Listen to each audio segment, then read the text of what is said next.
तेलंगाना के मुख्यमंत्री के द्वारा बिहार के डीएनए पर की गई टिप्पणी के बाद बिहार में भूचाल सा मच गया। बीजेपी लीडरों ने इस बयान पर न सिर्फ हंगामा किया बल्कि बिहार के मुख्यमंत्री की कार्यशैली पर भी सवाल खड़े कर दिए। इस दौरान पूर्व केंद्रीय मंत्री आरसीपी सिंह ने कहा कि बिहार ज्ञान की भूमि है, यहाँ से ज्ञान का प्रकाश पूरी दुनिया में गया। ऐसे में बिहार के डीएनए पर सवाल उठाने वाले खुद के गरेबा में झांक ले। उन्होंने ये भी कहा कि हम लोग बीमार शासक के राज में हैं। नीतीश कुमार दिमागी और जिस्मानी दोनों तरह से बीमार है, इसीलिए तेलंगाना के मुख्यमंत्री के बयान पर चुप साधे हुए हैं, क्योंकि यह कांग्रेस के हितैषी हैं। इस बयान पर क्यों इंडिया गठबंधन के नेता खामोश हैं? उन्होंने कहा कि एक दौर था जब बीजेपी के द्वारा बिहार के डीएनए पर सवाल उठाया गया तो यही बिहार के मुख्यमंत्री ने काफ़ी हंगामा किया था, नाखून और बाल तक भेजा था। आज तेलंगाना के मुख्यमंत्री द्वारा दिए गए बयान पर क्यों खामोश हैं? ये दुतरफा नीति क्यों अपनाई जा रही है? सिर्फ इसलिए ताकि इनका इत्तेहाद कांग्रेस से बना रहे। तेलंगाना में जो मुख्यमंत्री पद पर अभी नए मुख्यमंत्री ने शपथ लिया है, बिहार के डीएनए पर सवाल खड़ा कर दिया है। देखिए साहब, ये तो बहुत ही दुर्भाग्यपूर्ण बयान उनका आया है और इसकी जितनी भी भर्त्सना की है वो कम है। तेलंगाना की जनता ने उन्हें मुख्यमंत्री का पद दिलवाया है, तो तेलंगाना के लोगों को धन्यवाद दे रहे हैं, वो तो अच्छी चीज़ है। लेकिन साहब बताइए साहब, आप बीच में बिहार को घसीट करके ले आ रहे हैं और जो भी तेलंगाना के पूर्व मुख्यमंत्री हैं उनको लेकर के इस तरह का बयान दे रहे हैं। और बयान में देखिए बहुत ही आपत्तिजनक बात कर रहे हैं। एक तो आप कह रहे हैं कि सर जो तेलंगाना का डीएनए है बिहार के डीएनए से बेहतर है, और फिर जो है आप जो पूर्व मुख्यमंत्री थे उनकी जाति पर बात कर रहे हैं।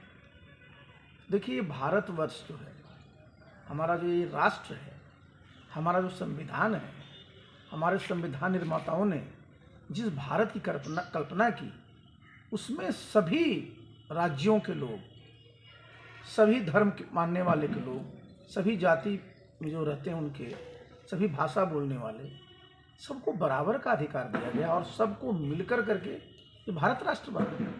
और इस तरह का बयान अगर मुख्यमंत्री के मुंह से आता है जी, तो इससे बड़ा दुखद और क्या हो सकता है। इसलिए तो मैंने कहा कि इसकी जितनी निंदा की जाए वो कम है।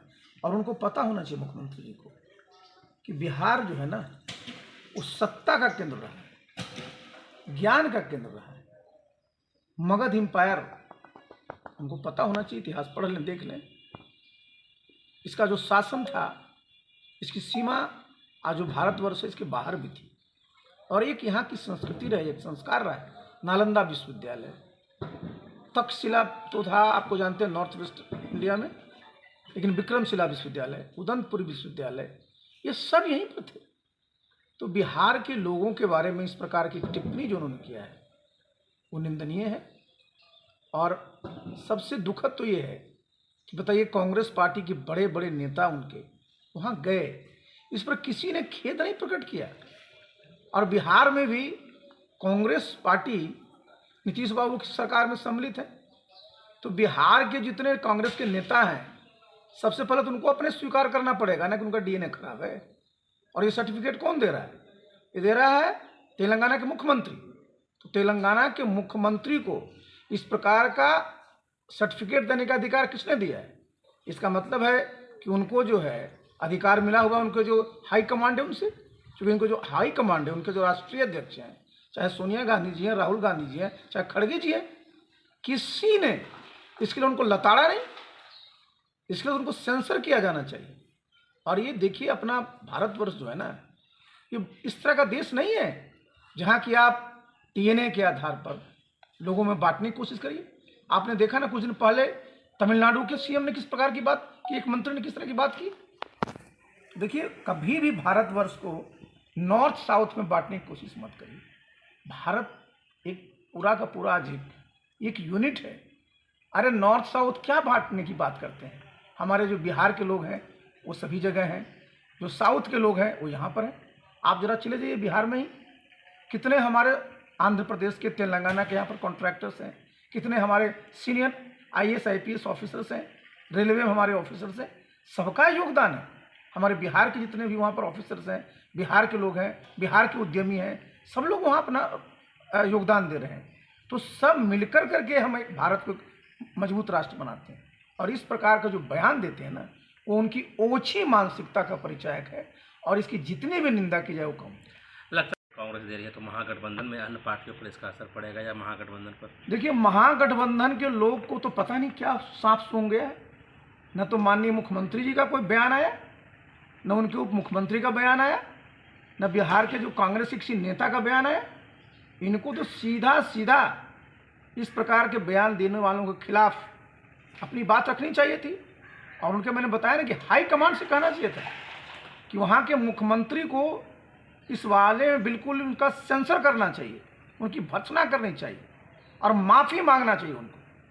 ये सिर्फ इससे नहीं होगा कि हम गलती किए, माफ़ी मांगना चाहिए। पूरे हमारे जो बिहार के 14 करोड़ लोग हैं, उनकी भावना को जो ठेस पहुँचा है ऐसा, तो ये तो कहीं से भी कोई भी बिहार का क्या, बिहार के अन्य प्रांत के लोग भी इस प्रकार की बात को बर्दाश्त नहीं करेंगे। आज वो बिहार के बारे में कह रहे हैं, कल आप उत्तर प्रदेश के बारे में कहिएगा, परसों बंगाल के बारे में कहिएगा, उसके बाद आप उड़ीसा के बारे में कहिएगा, फिर मध्य प्रदेश के बारे में कहिएगा, फिर अपने वहीं पर आप तमिलनाडु केरला के बारे में कहिएगा। 2014 में प्रधानमंत्री के द्वारा DNA पर सवाल किया गया था, तो पूरे प्रदेश से बाल और नाखून भेजे थे नीतीश जी, लेकिन इस बार चुप्पी है। इस पर क्या कहेंगे? नीतीश बाबू तो चुप हैं, क्योंकि एक बात बता दें आपको, बिहार बीमारू प्रदेश के नाम से विख्यात हो गया। तो बीमारू प्रदेश तो बिहार को इन लोगों ने बना ही रखा, और आज बिहार का मुख्यमंत्री भी बीमारू हो गए। जब देखिए बीमार हैं, जब देखिए बीमार हैं, कभी शारीरिक रूप से बीमार है, कभी मानसिक रूप से बीमार है। तो जहाँ का मुख्यमंत्री बिल्कुल इस स्थिति में है साहब, तो बिहार का मान सम्मान तो पूरे देश में घट ही रहा है ना। और वो चुपचाप मौन साधे हुए, क्योंकि उनके साथ अलायंस में है कांग्रेस पार्टी। तो नीतीश बाबू तो क्या बोलेंगे, वो बोलने लायक बचे हैं क्या? कहीं बोलने लायक बचे हैं? पूरा का पूरा बिहारी अस्मिता की बात करते थे, बिहारी मान सम्मान की बात करते थे। और आज बिहारी DNA पर जब उन्होंने बोला, मुख्यमंत्री कुछ कहा, इनको तो कड़ा पत्र लिखना चाहिए था। सर, राज्य में इनकम टैक्स के द्वारा क्या है 200 करोड़ सर कैश। देखिए, माननीय प्रधानमंत्री जी क्या कहते रहते हैं, इस चीज़ को जरा गौर करिए कि आज देश में दो तरह की राजनीति हो रही है। एक तरह राष्ट्रवाद है, जहां हमारे प्रधानमंत्री उसका नेतृत्व करते हैं, BJP है। दूसरी तरफ परिवारवाद और भ्रष्टाचार। आपने सही कहा ना साहब कि मशीन भी नहीं गिन पा रही इतने 100 करोड़ कैश। बताइए साहब, माने ये क्या दर्शाता है? अगर ये रेड नहीं होता तो पता चलता क्या? तो भ्रष्टाचार की तो बिल्कुल समझिए प्रतिमूर्ति हो गई सब पार्टियां। और इसीलिए आप जहां जहां इनकी सरकारें आती हैं, एक ही काम होता है कि भ्रष्टाचार और बढ़ता है। बिना पैसा लिए काम नहीं होता। बिहार में क्या हालत है अभी? आप कहीं चले जाइए सर, एक दफ्तर बता दें नीतीश बाबू, एक दफ्तर में बता रहा हूं जहां बिना पैसा लिए काम होता है। और लॉ एंड ऑर्डर साहब क्या हाल है? अभी आप यहाँ बैठे ना, इसे 50 मीटर दूर पर मैं पहली बार साहब मेरे गाँव में रात में घर में चोरी हो गई। कभी हम लोग सोना ही नहीं था कि साहब कोई चोरी हमारे यहाँ भी संभव है। और आप सब जगह देखिए क्या स्थिति है, दिन दहाड़े हत्याएं हो रही हैं, दिन दहाड़े लूट हो रही है, बैंकों की लूट हो रही है, कोई सुरक्षित नहीं है। कोई बेचारा रात में निकलने में डरता है। कारण क्या है? क्योंकि मुख्यमंत्री जो है ना, पूरी तरह से शारीरिक रूप से, मानसिक रूप से शिथिल हो गए। जब मुख्यमंत्री हैं ही नहीं तो सरकार क्या चलेगी? मैंने पहले भी कहा कि साहब बिहार में सरकार जो चलता है इकबाल से, और पहले यही नीतीश बाबू थे, हम लोग साथ में थे। एक घटना घटती थी, बिल्कुल अंतिम तक जाया जाता था, पकड़ाता था क्रिमिनल, सजा होती थी, डर था। पहले क्या था, अपराधी कानून से डरते थे। और अब क्या है, अब जनता जो है अपराधी से डर रही है। और अंतर इतना ही है कि जो नीतीश बाबू पहले पूरा एक्टिव रहते थे, पूरी मॉनिटरिंग होती थी, क्योंकि शारीरिक रूप से और मानसिक रूप से अब उस स्थिति में है नहीं, तो बिहार में सरकार नाम की कोई चीज़ नहीं है सर। क्या लगता है? आप बताइए साहब, बताइए जरा।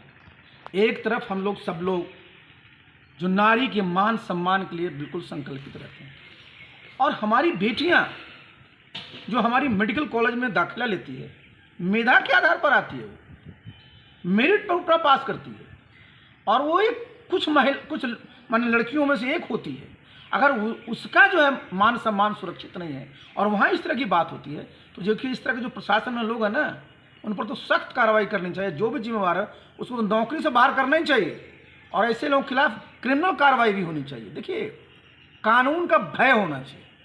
जब तक कानून का भय नहीं रहेगा ना, तब तक कानून का शासन नहीं होता है। बिना भय के प्रीति नहीं होती है जी। और ये सब जगह लोगों का मनसूबा बढ़ता जा रहा है। मैंने बताया एक ही कारण है, क्योंकि यहाँ पर जो मुख्यमंत्री का पूरा जो इकबाल था, शासन का इकबाल था, वो धराशायी हो चुका है। तो ऐसे में तो बिहार की जनता कहाँ, किसके पास जाए, कहाँ जाए, किससे गुहार लगाए? चाहे हमारी वो बेटी कॉलेज में पढ़ रही है, चाहे हमारे कोई और भी हमारे लोग हैं। सर, ईडी ने जो संपत्तियां टच की थी इंटर टॉपर घोटाले मामले में बच्चा राय की, तो उन्होंने फिर से कब्जा कर लिया है। अब सोचिए कि भाई जो आपराधिक सोच के लोग हैं, इन्होंने समाज में गलत काम किया है, उनका हौसला कितना बुलंद है। लेकिन इस प्रकार की जो कार्रवाई की है ना, तो ईडी भी सक्षम प्राधिकार है और ऐसे लोगों के खिलाफ सख्त कार्रवाई है। सर, बालू माफिया ने पुलिस वाले को दौड़ा कर पीटा है किशनगंज में। ये पहली घटना नहीं है। कुछ महीने पहले आप याद करिए, यहीं पटना में जी, पटना में ही विक्रम इलाके में क्या हुआ था, एक हमारी महिला पुलिसकर्मी थी, एक महिला की मजिस्ट्रेट भी थी, किस प्रकार से बालू माफिया ने उस पर अटैक किया था। बिहार में देखिए अभी क्या है, शराब माफिया, बालू माफिया, भू माफिया, ये तीनों का ही बोलबाला है। सरकार नाम की कोई चीज़ बची नहीं। बताइए, पुलिस पर, सरकारी कर्मचारी पर किसी की हिम्मत है आक्रमण अटैक करने की? ये तो साफ ही दर्शाता, जो मैं बार बार बोलता हूँ कि यहाँ प्रशासन नाम की चीज़ नहीं रही है। सरकार का इकबाल खत्म हो गया। अब जहाँ पुलिस सुरक्षित नहीं है, सरकारी विभाग के कर्मचारी सुरक्षित नहीं है, तो आम जनता को कौन पूछता है? दिन दहाड़े जिस प्रकार की घटनाएं घट रही हैं। बिहार के लोग अपने मेहनत के बल और मेधा के बदौलत अपनी पहचान देश में और देश के बाहर बनाए। ये जहाँ भी जाते हैं, ये जाने जाते हैं अपनी मेहनत के लिए।